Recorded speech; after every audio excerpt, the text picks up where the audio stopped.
Allô Daniel? Ouais, c'est Laurent. Tu m'as reconnu. Bon, non, non, bah écoute, c'était juste pour te. Je me suis dit que bon, nous on fait bien le Paris 68. Et juste pour dire, c'était toi qui avais toi-même été le premier à travailler directement sur le mur en 68. Et je me demandais si tu avais un petit chose à nous raconter ou quelque chose.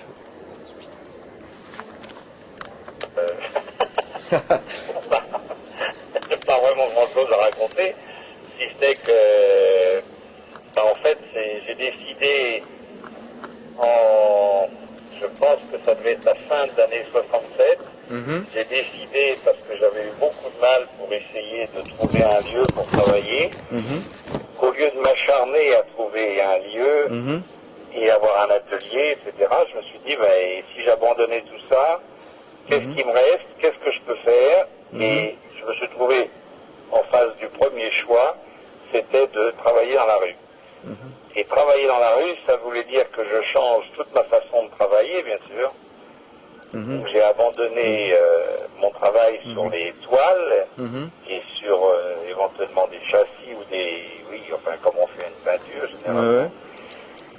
Et je me suis dit que ce qui va le mieux si je travaille dans la rue, c'est évidemment à l'époque, il ne faut pas oublier que tout ce qui est venu après, comme les graffitis, tout ça, ça n'existait pas. Il y avait des graffitis à Paris dans les pissotières publiques, dessins, etc., du buffet, entre autres. Mais le graffiti qui venait éclabousser les murs n'existait pas. Donc d'une certaine façon, mais ça ne s'appelait pas, et je ne l'ai jamais appelé comme ça, mais j'ai été le tout premier à faire des sortes de graffitis avec du papier collant, quoi. Et donc j'ai pensé que surtout dans une ville comme Paris, parce que c'était au début ce que je connaissais le mieux, il y avait une possibilité d'exploiter de façon formidable les murs de la ville. Parce qu'il y avait beaucoup plus qu'aujourd'hui des lieux pour afficher. Alors il y avait ceux qui étaient permis, ceux qui étaient interdits, où il y avait des publicités. Peu importe, il y en avait beaucoup. Et c'était en fait moins propre et moins dirigé qu'aujourd'hui. Et donc je me suis dit, je dois avoir beaucoup de possibilités là. Et j'ai donc fait imprimer un papier très simple et très très bon marché. J'avais pas du tout d'argent. Et armé d'un pot de colle et d'un pinceau, je me suis mis à commencer à travailler sur les murs de la ville. Voilà. Et donc ça, c'était tout début 68. Et à la première occasion où j'ai été invité pour faire quelque chose dans une institution, j'ai continué la même démarche. Donc j'ai à ce moment-là fait ça sur un mur, disons, beaucoup plus institutionnel ou beaucoup plus officiel. Et j'ai commencé à être très intéressé par et la même chose à voir, la même chose en tout cas au niveau du signe, de jouer avec toutes ces possibilités intérieures-extérieures, non seulement physiquement, mais intérieures-extérieures, c'est-à-dire dans l'institution, le musée, la galerie, et hors l'institution, le musée, la galerie, c'est-à-dire la rue. Et voilà comment j'ai commencé à travailler, et ensuite j'ai toujours travaillé sur le mur, directement.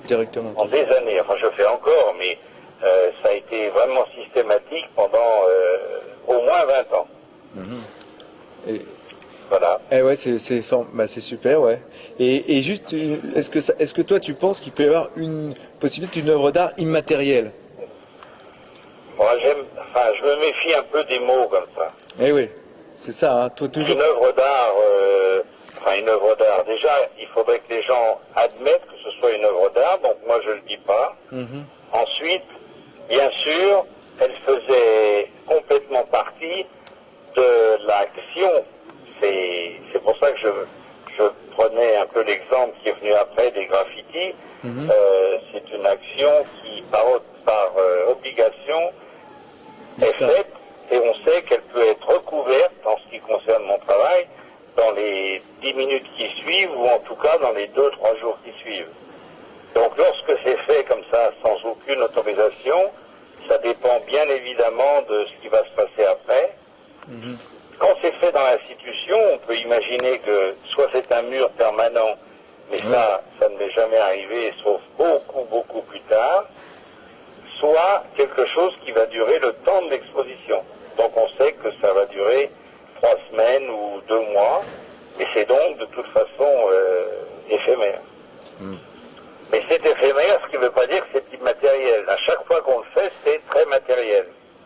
ça, c'est toi, tu es toujours concret, toi, tu restes toujours dans le concret, tu te dis attention, mise en garde. On peut dire, même si ça ne se transporte pas, que c'est un objet à voir. Et le Ça fait... ne transporte pas, donc il y a plein de choses qui sont liées à ça, et pour que ce soit, à mon avis, logique, clair et peut-être efficace au niveau de la théorie ou au niveau même de l'impact, il ne faut pas que ce type de travail, alors pour le dire clairement, on peut bien évidemment acheter ce travail. Ça veut dire que celui qui achète, soit il achète un mur qu'on a fait et qui va être détruit et il n'a plus rien du tout, soit il achète un mur qu'on fait chez lui et il le garde pendant 50 ans s'il veut. Mais ce qu'on ne peut pas faire, c'est faire une photo de ce mur et le vendre et la vendre comme si c'était une œuvre d'art. Oui, ouais, bien sûr. C'est impossible, et dès qu'on le fait, alors on détruit toute cette qualité du travail qui est fait dans un lieu précis, à un moment précis, et qui dure, qu'on le veuille ou non, un certain temps. C'est ça qui est beau, ouais. C'est ça qui est magnifique en fait, c'est comme la vie, c'est comme tout. Et c'est formidable. Bah écoute, merci de ce que tu me dis, ouais, c'est super. Bien. Moi je t'ai connu, j'avais 10 ans avec tes pots de peinture et je me suis toujours trouvé très mystérieux tout ce que tu fais et je découvre sans arrêt des choses nouvelles. Et écoute, je te remercie et puis donc la Biennale, bah, on crée et puis on pense au moment où toi tu as eu... Je me dis pour les Russes et pour tous ceux, on est dans une sorte de crise là-bas un peu, bah, j'essaie de leur dire mais créer comme les artistes ont fait en 68, voilà, essayer d'inspirer. Et on ne peut pas faire pareil, non. Non, on peut pas faire pareil, mais il faut trouver autre chose, c'est ça. Ah oui, c'est là le problème, c'est où trouver. C'est un bon moment pour inventer. Voilà, c'est le moment d'inventer et c'est le moment de réinventer des choses. Voilà, c'est un peu ça que je leur dis. C'est difficile, il faut jouer autre part. Et voilà, et ça c'est la grosse question quoi.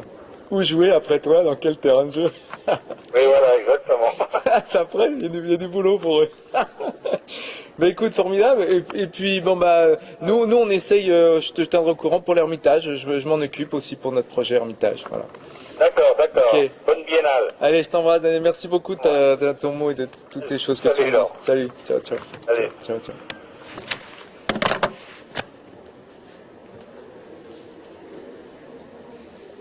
Est-ce que la discussion qu'on a eue a été...